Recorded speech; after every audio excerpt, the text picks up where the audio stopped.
आप देख रहे हैं हर खबर। मैं हूं आपके साथ जागृति। इसी के साथ वक्त हो चला है 90 हल्के 90 खबरों का। 27 फरवरी को महम में उप मुख्यमंत्री दुष्यंत चौटाला की अभिनंदन रैली को लेकर प्रेस वार्ता हुई। युवा प्रदेश अध्यक्ष सांगवान ने बताया कि इस तरह रैली को लेकर सभी गांवों में निमंत्रण देने के लिए लोगों के बीच जाएंगे।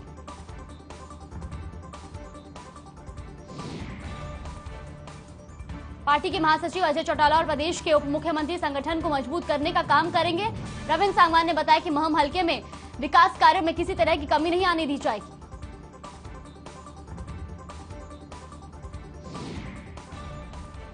रविंद्र सांगवान ने बताया कि 27 फरवरी की अभिनंदन रैली में महम हल्का में उत्साह और रिकॉर्ड रैली होगी। गांव-गांव जाकर हल्के की समस्याओं को जानकर उनका हल करने का काम करेंगे।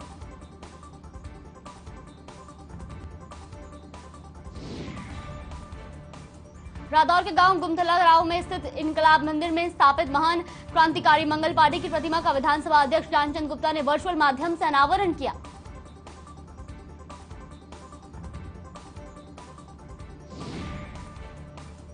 विधानसभा अध्यक्ष ज्ञानचंद गुप्ता ने कहा कि शहीद हमारे देश के धरोहर है। मेरा सौभाग्य है कि आजादी के आंदोलन की शुरुआत करने वाले प्रथम क्रांतिकारी मंगल पांडे की प्रतिमा का अनावरण किया गया।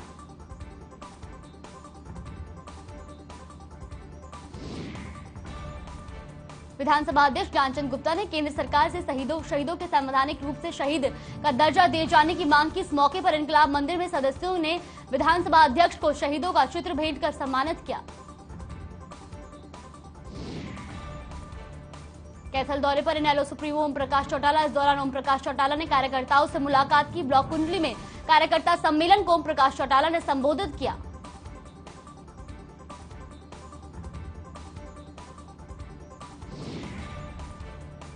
ओम प्रकाश चौटाला ने कहा कि बाबा राम रहीम की फरलों का भारतीय जनता पार्टी को पंजाब में कोई फायदा होने वाला नहीं है।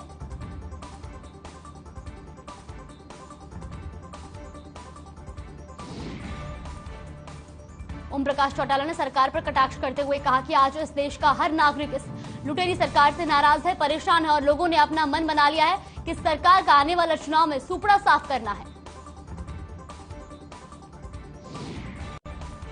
सोनीपत में किसानों ने अपनी मांगों को लेकर एक बार फिर सरकार के खिलाफ हल्ला बोला। लोक शौचालय पर सैकड़ों की संख्या में किसान एकत्रित हुए और छोटू राम धर्मशाला तक पैदल मार्च निकाला।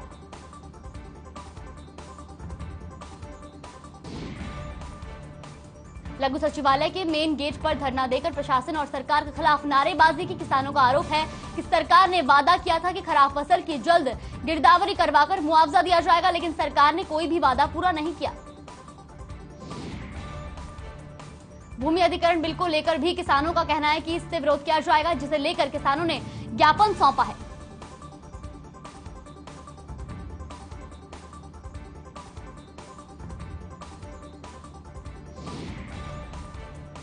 झज्जर में यूएसआई के कार्यकर्ताओं ने सड़क पर उतरकर जोरदार प्रदर्शन किया। केंद्र सरकार की ओर से पेश किए गए बजट में किसानों, मजदूरों, कर्मचारियों के छोटे दुकानदारों की अनदेखी करने का आरोप लगाया है।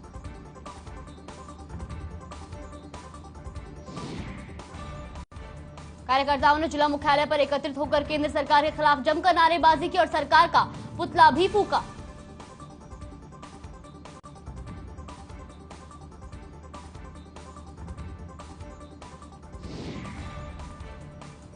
प्रदर्शनकारियों ने कहा कि सरकार ने सभी वर्गों की अनदेखी कर केवल कॉर्पोरेट जगत और पूंजीपतियों को फायदा पहुंचाने का ही ध्यान रखा। कॉर्पोरेट जगत के टैक्स को बजट में 12% से घटाकर 7% किया गया। एसयूएसआई के अध्यक्ष जयकरण मंडोडी ने कहा कहना है कि जो बजट सरकार ने पेश किया है इसमें आने वाले समय में महंगाई बेतहाशा हो पड़ेगी।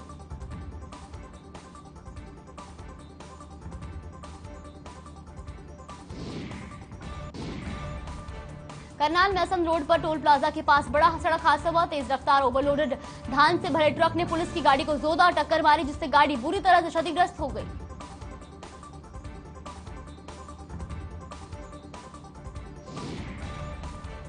पुलिस की गाड़ी में ड्यूटी पर तैनात 2 पुलिस कर्मचारी भी बुरी तरह से फंस गए। टोल कर्मियों ने 1 घंटे की कड़ी मशक्कत के बाद दोनों पुलिस कर्मचारियों को बाहर निकाला।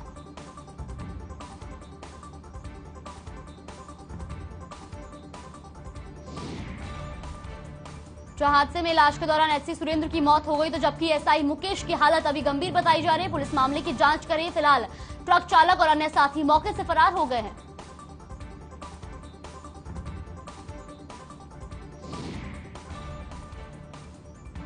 नारनौल रोड पर पाली गांव के पास एक निजी बस और पिकअप की टक्कर हो गई। हादसे में बस में सवार कई कॉलेज के छात्र घायल हो गए, जबकि साथ ही घायल छात्रों को उपचार के लिए ट्रॉमा सेंटर में भर्ती कराया गया, जहां 2 छात्रों की हालत गंभीर होने के कारण पीजीआई रोहतक के लिए रेफर किया गया। सूचना मिलने के बाद चौकी पुलिस मामले की जांच कर रही है।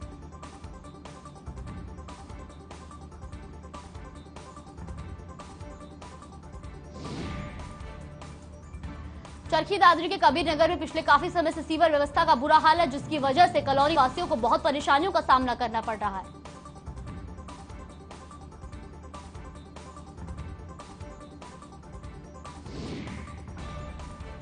पूर्व पार्षद राजेश डावला ने बताया कि सीवर के ओवरफ्लो होने के कारण सीवर का पानी घरों में घुस गया है, जिससे बीमारी फैलने का भी अंदेशा बना हुआ है।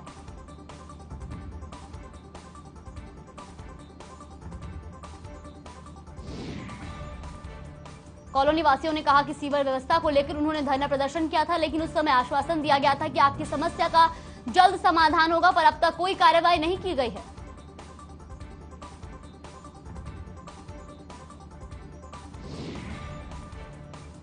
रेवाड़ी में वाइस चेयरमैन सुभाष चंद्र ने स्वच्छ भारत मिशन के तहत स्वच्छ सर्वेक्षण ग्रामीण में बेहतर रैंकिंग लाने के लिए बैठक की।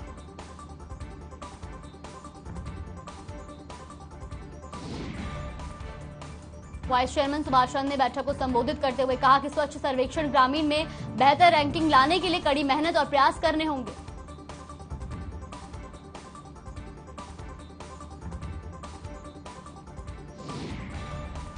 साथ ही सुभाष चंद्र ने कहा कि स्वच्छता अभियान पर सरकार गंभीर है और हम सबकी जिम्मेदारी और सामाजिक दायित्व भी है।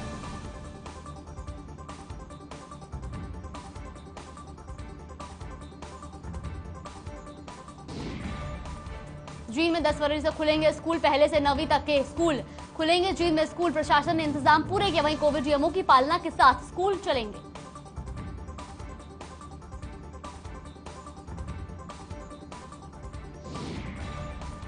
गुरुग्राम में नगर निगम के दावों की पोल खुली। गुरुग्राम बस स्टैंड के बाहर सड़क धंसी। करोड़ों रुपए की लागत से सड़क बनाई गई थी, लेकिन रात हुई बारिश के बाद सड़क धंस गई।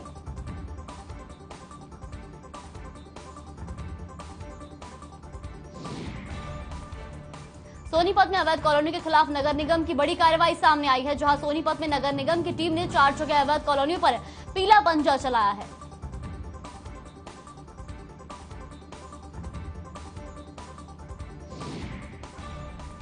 सोनीपत में अवैध कॉलोनियों में प्लॉट काटकर प्रॉपर्टी डीलर मोटा मुनाफा कमा रहे थे। वहीं नगर निगम के अधिकारियों का कहना है कि अवैध कॉलोनियों के खिलाफ यह कार्रवाई लगातार जारी रहेगी।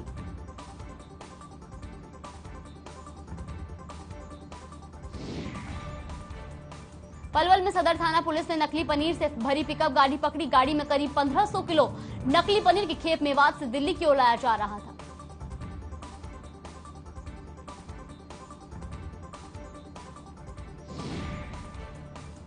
मेवात में लंबे समय से नकली पनीर का कारोबार जारी है। मौके पर स्वास्थ्य विभाग की टीम ने पुलिस की मौजूदगी में पनीर के सैंपल सील किए, वहीं भरे गए सैंपल को चंडीगढ़ लैब में भेजा जाएगा।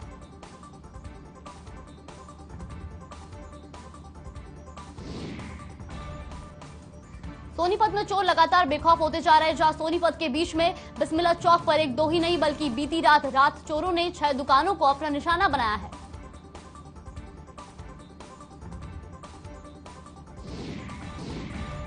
चोरों ने हजारों की नकदी के साथ साथ सामान पर भी हाथ साफ किया, जिसके बाद दुकानदारों में रोष और जल्द ही चोरों को पकड़ने की मांग की है।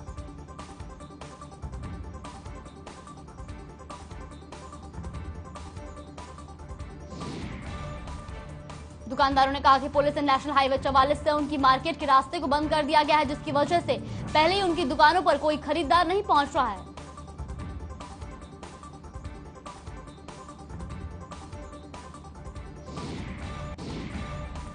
चरखी दादरी के गांव मंदौला में यदुवंशी शिक्षा निकेतन स्कूल में प्रशासन के नियमों का उल्लंघन करते हुए स्कूल खोले गए।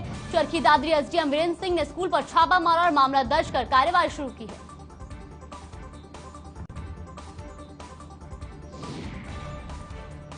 एसडीएम वीरेंद्र सिंह ने बताया कि उन्हें पिछले कुछ समय से यदुवंशी स्कूल के खोले जाने और छोटे बच्चों को स्कूल में बुलाए जाने की सूचना मिल रही थी, जिस पर कार्रवाई करते हुए औचक निरीक्षण किया गया है।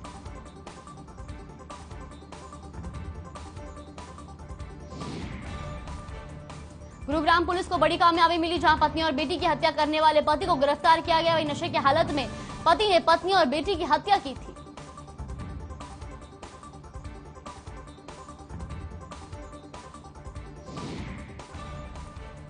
पत्नी और बेटी के सर पर सिलवटर मारकर हत्या की गई थी, जहां गुरुग्राम के खेकड़ी धौला थाने का यह मामला बताया जा रहा है। वहीं बंगरौला में परिवार किराए पर रहता था।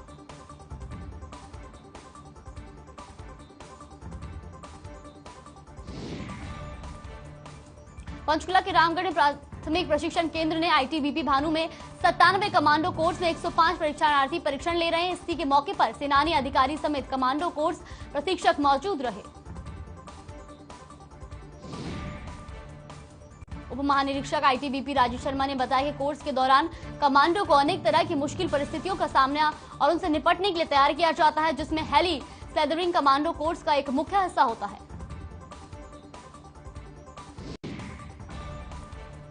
भिवानी में कोरोना संक्रमित मरीजों के ठीक होने की दर बढ़ाने लगी है। इस दौरान जिले में अब कोरोना वायरस संक्रमण के 430 एक्टिव केस है। वहीं लोग कोरोना संक्रमण को मात देकर स्वस्थ हो चुके हैं।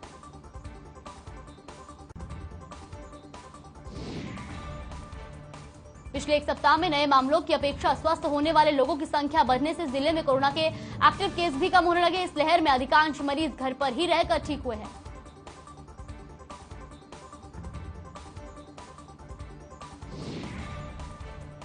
झज्जर में ग्रामीण सफाई कर्मचारी यूनियन की जिला कमेटी ने उपायुक्त कार्यालय पर धरना दिया। धरने की अध्यक्षता सुनील गिदाजोड़ ने की।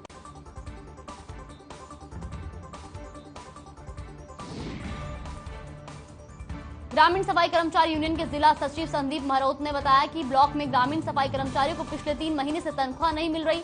कर्मचारियों की मांग है कि जल्द से जल्द कर्मचारियों को तनख्वाह दी जाए।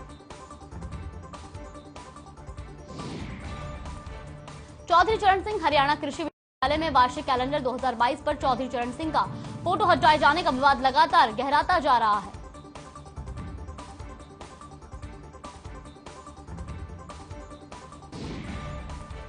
विरोध प्रदर्शन के बाद नए कैलेंडर जारी किए गए, जिस पर चौधरी चरण सिंह का फोटो लगाया गया, लेकिन चौधरी चरण सिंह का फोटो हटाए जाने का विरोध करने का मामला तूल पकड़ रहा है। 3 दिन से एचयू के गेट पर धरना जारी है।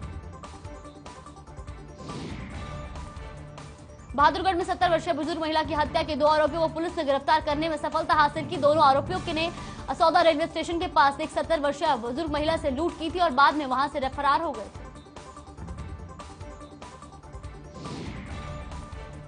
आरोपी नशे की लत को पूरा करने के लिए बुजुर्ग महिला को लूटना चाहते थे, लेकिन पहचाने जाने के डर से उन्होंने महिला की गला रेत कर हत्या कर दी और मौके से फरार हो गए थे।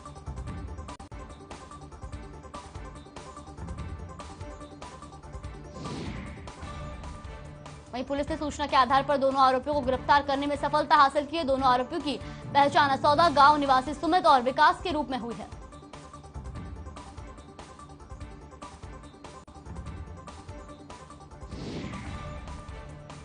हिसार में सीआरएम शिक्षण संस्थान जाट कॉलेज में 112 एक्सटेंशन कर्मचारियों को हटाए जाने पर कर्मचारियों ने कॉलेज के मेन गेट पर धरना प्रदर्शन शुरू कर दिया है।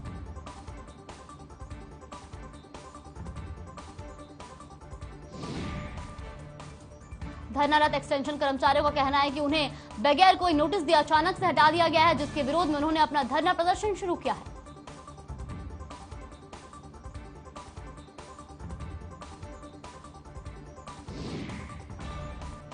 वहीं कोविड महामारी के कारण अनाथ हुए बच्चों की आर्थिक सहायता मुहैया कराने के लिए सरकार ने योजना चला रखी है, जिसके चलते बच्चों को प्रत्येक माह 2500 रुपए की मदद दी जा रही है।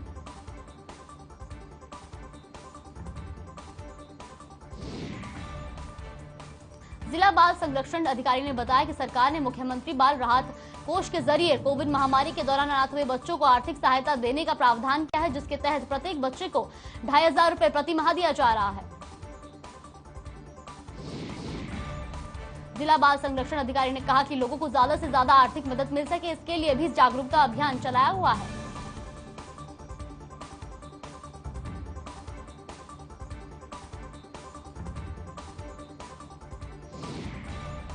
इलाहाबाद में दिन दहाड़े लूट का मामला सामने आया, जहां एक घर में दिन दहाड़े बदमाश घुस गए और महिला और उसकी लड़की के सर पर बंदूक रखकर करीब 50 से 60 हजार रुपए में भरा बैग लेकर फरार हो गए।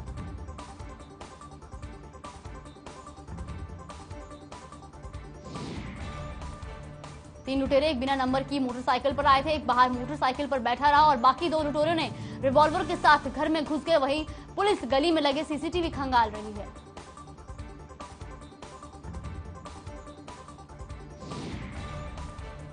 गुरुग्राम का सरकारी अस्पताल अब तस्करी का अड्डा बन गया, जहां जेल से इलाज कराकर वापस लौटने वाले कैदियों के पास से नशीला पदार्थ बरामद हुआ है।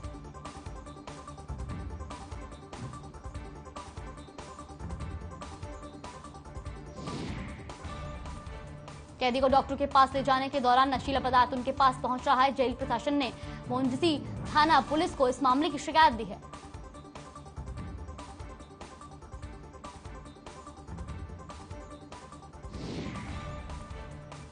झज्जर बहादुरगढ़ मार्ग पिछले कई महीनों से खस्ता हाल है। जगह जगह गड्ढे बने हुए हैं, सड़क पर कीचड़ जमा है, जिस कारण वाहनों को निकलने में भारी परेशानियों का सामना करना पड़ता है।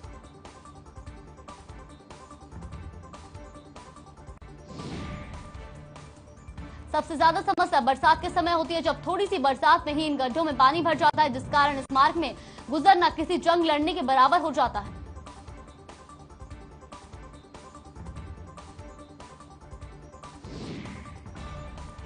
वहीं चालकों का कहना है कि पिछले महीने लगभग 6 महीनों से यह मार्ग पूरी तरीके से जर्जर अवस्था में है, लेकिन इसकी सुध लेने वाला कोई नहीं है।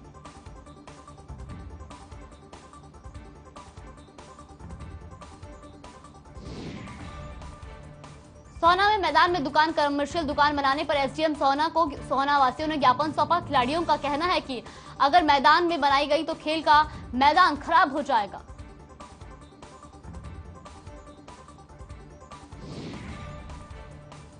एसडीएम ने आश्वासन दिया कि खिलाड़ियों के उज्जवल भविष्य के साथ कोई खिलवाड़ नहीं होगा।